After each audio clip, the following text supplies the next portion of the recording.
Bienvenidos a este segundo episodio de Contracultura Podcast. De nuevo felices de tenerlos aquí. Si no vieron el episodio anterior, te animo a verlo. Fue con el pastor Miguel Núñez, a quien tenemos de nuevo como invitado a este segundo episodio donde vamos a continuar haciendo un diagnóstico de la cultura.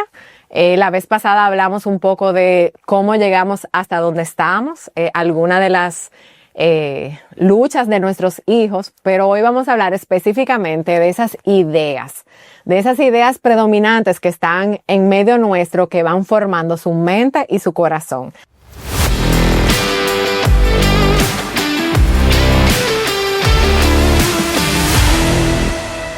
Así que hoy queremos darle de nuevo la bienvenida al pastor. Gracias, Qué bueno Nicole. tenerlo aquí de nuevo. Un placer poder acompañarte y contribuir. Muy bien. Bueno, la vez pasada fue una vista aérea de toda la cultura, pero hoy yo quiero ir profundizando un poco más, especialmente porque a veces nosotros la vemos la cultura como algo muy distante, muy alejados a nuestra vida, a la vida de nuestros hijos, pero definitivamente los impacta y los moldea de una manera que es sorprendente y realmente preocupante, especialmente porque uno está llamado como a instruir a sus hijos en la palabra, en la verdad, pero cuando uno divide las horas al día, uno se da cuenta como que hay otras fuerzas que son mucho más intencionales, más consistentes, más eficaces que nosotros. Y poco a poco, nuestros hijos van absorbiendo muchas ideas de la cultura. Entonces, ¿qué ideas? Hoy vamos a hablar un poco de eso. ¿Cuáles son algunas de las ideas que predominan en la cultura y que poco a poco han ido cambiando su forma de pensar, su cosmovisión del mundo? Bueno, recuerda que en un programa anterior hablamos de la década de 1960 y esa década creó mucho sentido de rebeldía y de autonomía. Y el individuo comenzó a aprender, para hablar de una de esas ideas, comenzó a aprender que lo único que importa es lo que yo pienso. Entonces ya de repente la comunidad en la que yo vivo, incluyendo mi familia, no importa. Yo soy un ente aislado y yo pienso y tengo el derecho de hacer como yo quiera. Y si no, me rebelo en contra tuya porque yo no necesito respetar la autoridad. La falta de respeto a la autoridad, la falta de la necesidad de honrar incluso a personas quienes merecen honra, eso viene desde los 60, ahí donde las cosas comienzan como a cambiar. No, y no solamente eso, sino que hoy en día cualquiera es una autoridad. O sea, tu hijo te hace una pregunta, tú no sabes, vamos a investigarla, pero antes de que uno pueda ayudarlo a investigar, ya han buscado en ChatGPT, en Wikipedia, en Google, y obviamente lo primero que le aparece no es como una cosa. Pero ojalá eso fuera lo primero. No, es cualquier persona en el internet También, que expresó cualquier idea y que es más o menos de su edad y que está de acuerdo con lo que tu hijo o si fuera mi hijo o quien sea, si están de acuerdo con ellos, pues esa es mi fuente de autoridad. Y ahora por eso la persona de 20 años quiere ser un influencer. Como yo no he aprendido acerca de la vida, pero yo quiero estar influenciando la vida. Entonces, pero eso es una idea. Luego, tú sabes, nosotros tenemos relativismo en nuestros días, pero eso tiene mucho tiempo caminando. Es impresionante porque Albert Einstein habló de la teoría de la relatividad en 1920 y ahí comienza todo. No porque él postuló el relativismo moral, sino porque la gente, como no pensó ni entendió de qué hablaba Einstein, pensó que cuando Einstein dijo que la velocidad de la luz y el tiempo eran relativos, que él estaba hablando como que de todo era relativo. Y eso comienza a gestarse poco a poco en la sociedad, como que tú sabes que todo es relativo, hasta que nosotros llegamos a nuestros días, por así decirlo, y nos encontramos con este tiempo postmoderno. Cuando el posmodernismo vino a llegar, ya habíamos sido impactados por el relativismo moral, cultural. Entonces ya las cosas no tienen valor absoluto en sí mismo. El posmodernismo construye sobre eso. Porque el posmodernismo ciertamente así creía, pero no era lo único que creía. Entonces ya para el posmodernismo, dependiendo de a quién tú le creas, algunos piensan que comenzó al final de los 1980, otros piensan que comenzó en la década del 60 incluso, pero el postmodernismo plantea que no hay valores absolutos, por un lado. Pero no solamente que no hay valores absolutos, sino que las palabras no tienen significado en sí mismos, sino que las palabras quieren significado de acuerdo al significado que el interlocutor le confiere. Por tanto, yo soy un hombre, pero yo soy un hombre atrapado en el cuerpo de una mujer y realmente yo soy una mujer, porque ya la palabra hombre no tiene un significado absoluto determinado por la palabra misma, no, es lo que yo le confiera a esa palabra. El posmodernismo, de hecho, a la luz de los mejores historiadores contemporáneos, incluso ya pasó. Lo que no pasaron son sus consecuencias. Pero hoy se habla de que no, que estamos en la etapa moderna tardía. La razón por la que se cayó rápido es porque tú no puedes decir que no hay valores absolutos y al mismo tiempo decir eso, porque tú acabas de darme un absoluto. Claro. Entonces tú acabas de cortar la rama sobre la que tú estabas parado y te caíste. Y por eso es que en verdad el movimiento como que no podía durar mucho tiempo. A mí me gustó muchísimo el documental, no sé si lo vio, el documental de Matt Walsh, de What is a Woman. Es muy interesante porque definitivamente ahí es que uno se da cuenta que la gente no se atrevía a definir lo que era una mujer por eso mismo, porque en el momento que lo definían, cortaban las ramas donde estaban sentados. Entonces, nadie le pudo dar esa respuesta, pero es hasta absurdo uno decir como que nadie puede definir lo que es una mujer. Claro, no, definitivamente. Pero al mismo tiempo celebramos, por ejemplo, cuando la primera jueza de la Suprema Corte llegó a Estados Unidos, el hecho de que era una mujer de color y era una mujer. Pero ella le preguntan, ¿qué es una mujer? Ella tampoco. Ella no sabe porque ella no es bióloga. Pero entonces no llegó la primera mujer a la Suprema Corte porque tú no sabes lo que es. No, y ahí volvemos al mismo punto del tema del pensamiento, porque esas inconsistencias muchas veces como no desarrollamos un pensamiento crítico, no nos damos cuenta como de la inconsistencia, de la ironía, de lo absurdo realmente que es, aún de una manera como lógica y racional. Hay un factor como social que yo entiendo que es como nos va afectando, nos va permeando, nos va envolviendo y como usted decía en el episodio anterior, se va volviendo normal y yo creo que así es que la cultura cambia, no es de la noche a la mañana, es lo que al final nosotros vemos como normal, por eso muchas de esas ideas la usan en muñequitos y no películas de adultas, sino que empiezan con los niños bien pequeñitos porque son ideas que son muy sutiles, poco a poco, y van cambiando como la mente colectiva, por así decirlo. Entonces tenemos el relativismo, tenemos el posmodernismo con la ausencia de significado en las propias palabras, pero si eso es así, no podemos hacer este programa, porque yo tampoco sé lo que tú quieres decir con tus palabras, ni tú sabes lo que yo estoy diciendo. Entonces no tendría ningún sentido.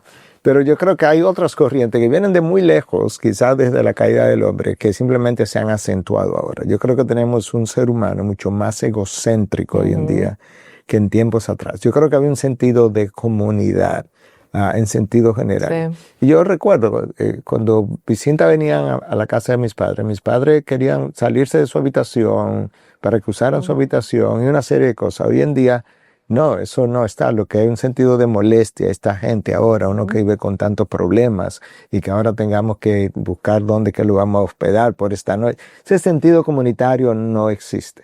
Y la tecnología no nos está ayudando, porque ahora yo vivo en un teléfono, me comunico contigo por un teléfono, tú vives a 3,000 kilómetros de distancia, pero somos amigos, pero yo no tengo una relación personal contigo. En una oficina pequeña, no voy a tu oficina a hablar contigo, yo te mando un mensaje o te llamo, entonces, y prefiero hacer eso. Ni siquiera a mí, una vez me hicieron una historia, creo que fue un familiar o una amiga, entraron a un restaurante, esta persona andaba con su hijo, y ve que en una mesa ya sentado está como un compañero del colegio con su hijo. Y entonces le dice, mira, pero ve y saluda a fulanito. Y él, no. Y van y se sientan en la mesa y la mamá le está diciendo, pero fulanito está allá, ve y salúdalo. Ya yo lo saludé. ¿Cómo así? Pero tú, no, él agarró su celular, mandó su mensajito y lo saludó sin la necesidad de ir, tomarse la molestia y saludar. Y a mí me chocó mucho, pero esa es la realidad del mundo en el que están viviendo nuestros hijos. Sí, bueno, eso es. Entonces el egoísmo se acentúa. Nosotros vivimos también una generación mucho más narcisista, más dedicada a los placeres, que en cualquier otro tiempo, justamente porque tenemos más placeres a nuestra disposición que lo que antes podíamos tener. Y eso ha ido afectando, sobre todo a los jóvenes. Yo hoy le voy a enseñar otro videíto acerca de otras preguntas que nosotros le hicimos a los jóvenes relacionado con estos temas. Entonces, vamos a ver el video.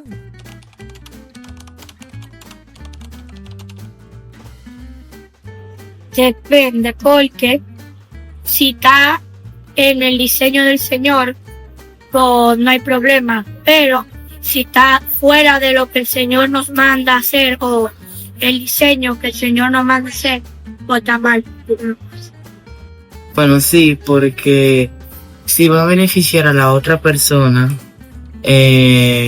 no estaría mal, sí, porque tú estás haciendo una bondad para esa persona. No, porque, o sea, Dios dice que Él nos va a juzgar por nuestras acciones. O sea, que supongo que, o sea, no vale la pena hacer algo malo por un resultado bueno. Si tú puedes hacer algo bueno, directamente. Yo pienso que sí, porque entonces todo el mundo se beneficia de eso. No, que es pecado.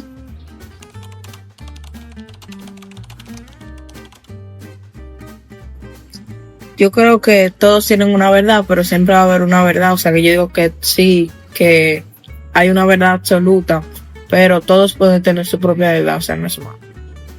Yo entiendo que hay una verdad absoluta, pero cada quien la interpreta a su manera. Es una verdad absoluta.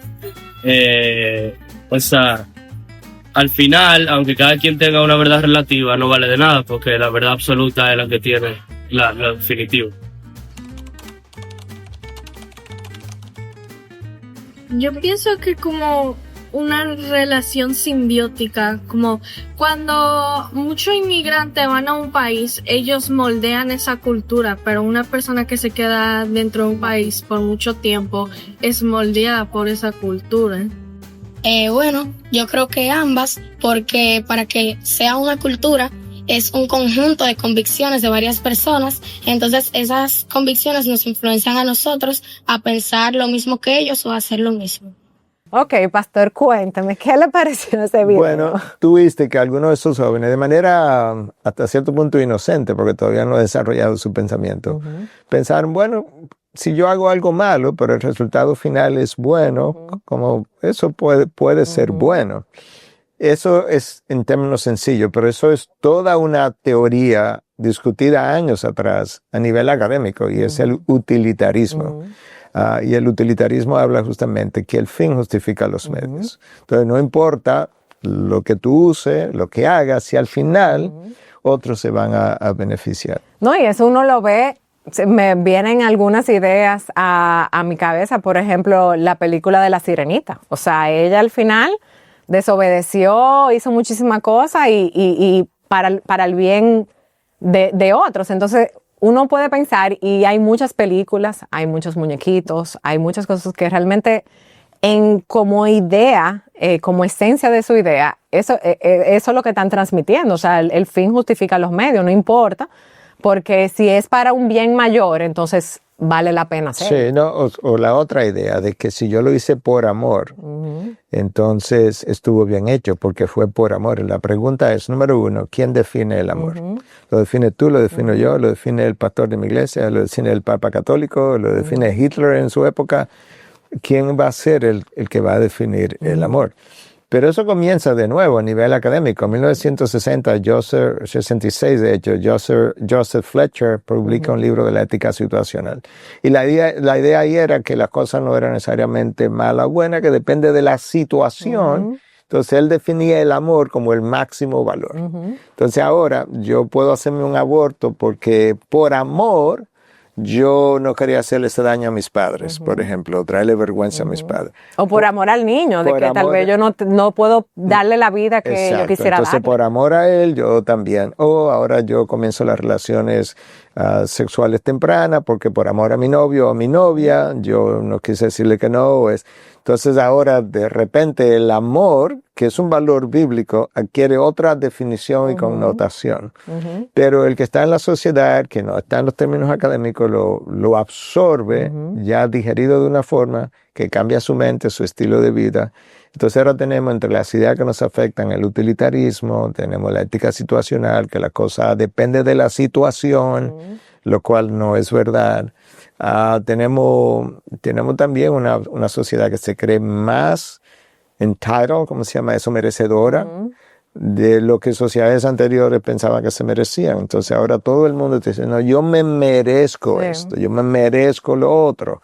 ¿Por qué? Porque yo trabajo muy duro, yo trabajo todo el año, ahora yo me merezco, sin pensar necesariamente que hay filtros morales, hay verdades absolutas, hay un creador que no solamente legisló, sino que legisló para tu bien. Pero lamentablemente nosotros vemos la legislación del creador como algo que impide mi libertad, que impide mi autonomía, porque al final la criatura no quiere que nadie le limite. Aun si es una fruta de un árbol, que yo tengo el planeta entero para mí, pero eso es una limitación. Que nosotros lo vemos de que, ay, qué bárbaro, Eva, pero realmente yo me imagino que eso hubiera sido una reacción natural o sea, es lo que hay en nuestro corazón, es producto del pecado. Nosotros, yo creo que yo hubiera hecho lo mismo. Bueno, pero piensa por un momento, Eva ni siquiera tiene una naturaleza pecadora todavía. No, el problema es que la criatura no tolera ser dependiente del creador. Y piensa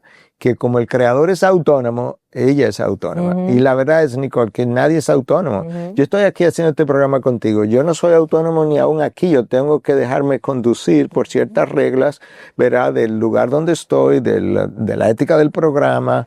Yo no puedo hacer nada autónomamente, pero la criatura quiere vivir, que es otro valor de hoy en día. La autonomía. Yo vivo conforme a mi corazón. Deja que tu corazón te guíe. Sigue tu corazón. Eso es una frase muy, muy popular que suena súper linda, pero cuando uno la ve, la analiza a través de un filtro bíblico, o sea, de la Biblia, uno se da cuenta que nuestro corazón es engañoso. Bueno, tenemos el veredicto de Dios que el corazón es engañoso, que es incurable. Más que cualquier otra cosa, el corazón es engañoso. Y realmente, si hay algo que nos traiciona continuamente, es mi corazón. Lamentablemente, porque las emociones no son racionales. Las emociones no son ni siquiera morales, porque son simplemente cosas que yo siento. Son muy hormonalmente mediadas y también son muy pecaminosamente mediadas. Lo que yo quiero, lo que yo deseo, lo que yo pienso, lo que yo me merezco. Todo eso forma parte de lo que yo siento. Entonces, imagínate que ese sea el mecanismo primario a través del cual yo voy a decidir. Versus una mente que tiene valores morales aprendidos de la Biblia. Bueno, 200 años atrás, incluso la gente que no era cristiana tenía una cosmovisión más moral, más organizada, más ética que hoy en día. Justamente porque cuando tú legislas, las leyes nos educan. Y cuando tú tienes leyes que prohibían el aborto, como antes, yo tengo una campana que me dice el aborto no es bueno, no está bien. Cuando tú quitas las leyes, yo entonces reeduco conforme a una serie de corrientes liberales que me cambian la forma de pensar. Porque lamentablemente la gente piensa que lo que es legal es moral.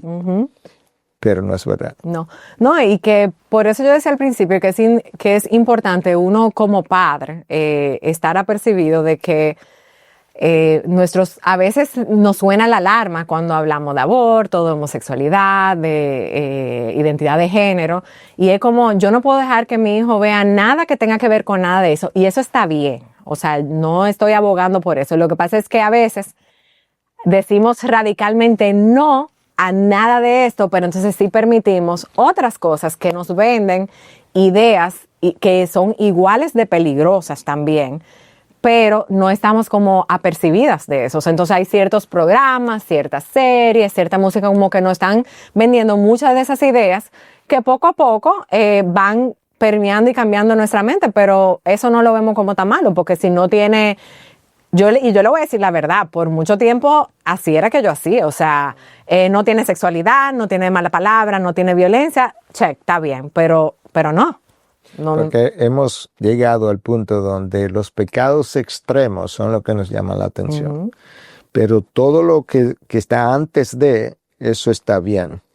Son los pecados extremos. Lamentablemente, porque hemos relativizado también lo que está bien, lo que está mal, lo que es pecado, lo que no es pecado, lamentablemente. Y yo creo que ahí donde nosotros estamos, que nosotros necesitamos ayudarle a entender que pecado no es solamente lo extremo, la violencia, la pornografía, la inmoralidad. No, esos son los extremos donde llega o ha llegado la civilización después de haber recorrido todo este camino, lamentablemente. Ahora, como nosotros llegamos ahí en todo, es cuando tú vas manejando, probablemente te has dado cuenta que a veces tú mueves el guía un poquitito nada más y el carro inmediatamente hace así. Imagínate que tú no movieras el guía más de ahí y lo dejara ahí.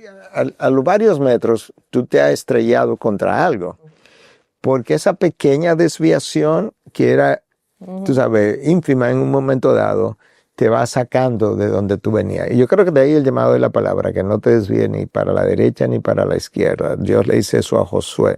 Uno de los proverbios que ahora se me fue de mi mente habla de la misma cosa, de no desviarte para la derecha ni para la izquierda, justamente porque tienes que mantenerte. Una pequeña desviación, bueno, piensa en un avión que despega y se desvía medio kilómetro nada más de su ruta, espera 3 horas después para que tú veas en qué otra ciudad él terminó. Eso es como ocurren las desviaciones nuestras en la vida. No, y por eso es que al final uno tiene el estándar de la palabra, o sea, es una verdad objetiva, un estándar. Yo imparto clases, o sea, doy capilla a estudiantes de quinto y hablamos mucho acerca de la verdad. Entonces, realmente, como yo siempre le traigo el ejemplo y le digo, ¿cómo yo sé que una línea está inclinada? Bueno, porque yo conozco cómo se ve una línea que está derecha. Si no tuviéramos una referencia de una línea derecha, pues entonces no pudiéramos saber si está inclinada, torcida. Entonces, eso es lo que hace la palabra en nuestra vida y eso es lo que debería hacer, pero se hace muy difícil cuando ellos están constantemente viendo como mensajes opuestos a esas verdades. Y ese concepto de la verdad que tú mencionas es tan crucial porque fue justamente el cambio de la verdad por la mentira lo que nos metió en problemas en el primer lugar, si no vamos al libro del Génesis. Pero el joven de hoy, bueno, y el adulto también tiene que entender que la verdad es transcultural. Lo que es verdad aquí es verdad en China. Que la verdad es independientemente incluso del interlocutor. Yo te puedo decir de una manera muy humilde que la Tierra es cuadrada y es falso, por humilde que yo lo haya dicho. Te puedo decir de una forma muy arrogante que la Tierra es redonda y sigue siendo redonda porque la verdad no es afectada por el interlocutor, es algo que ella es en sí misma porque así Dios lo ha declarado. La verdad no cambia, es inmutable. Si fue verdad en los tiempos de Pablo, sigue siendo verdad ahora y seguirá siendo verdad en 500 años. Esas concepciones de qué es la verdad, cómo luce existencialmente en el día a día, yo creo que tenemos que pasar a los... No, y tenemos que ser muy intencionales. Realmente, ahora que usted habla de eso, me acuerdo de un ejemplo que el otro día en una clase estábamos hablando de una pared y yo le decía, bueno, la verdad es que la pared es blanca. Yo puedo pensar que la pared es azul, es verde, pero ¿de qué color es la pared? Es blanca, porque eso es lo que es real. Y entonces fue muy interesante porque entonces los estudiantes empezaron, profesora, pero entonces si viene alguien en la mañana y ve que esa pared está pintada de blanca y entonces la pintan y después en la tarde viene y ve que la pared es azul, entonces como que ellos los dos tienen como la verdad, y yo no, porque la verdad es que la pared en la mañana estaba blanca y en la tarde está. Entonces después vino otro y se fue como más allá y dijo, profesora, pero entonces si la pared la pintan de un color tornasol, entonces, pero fue como interesante porque ahí es que uno se da cuenta cómo es que está funcionando la mente de ellos, que es como yo busco dar a entender como que no. Pero bueno, de nuevo, hoy ha sido súper interesante porque hoy hemos podido como aterrizar un poco acerca de las ideas, acerca de la verdad, que definitivamente es la esencia y la base de todo, pero nueva vez nuestro tiempo se ha terminado. Así que ya para nuestro próximo episodio lo que vamos a estar es ya como aterrizando, que ya hemos visto la realidad de la cultura, hemos visto muchas de las ideas que nuestros hijos abrazan y reciben de la cultura, pero como padres, ¿qué hacemos? Yo espero que puedan acompañarnos en nuestro próximo episodio de Contracultura Podcast. Muchísimas gracias, Pastor, por estar aquí. De verdad que siempre es tan agradable con ustedes. El tiempo se va y yo quisiera como que seguir, pero me hacen señas y me dicen, no, ya. Yo sé cómo es, pero gracias a ti por la oportunidad. Bueno, pues muchísimas gracias, Pastor. Hasta la próxima.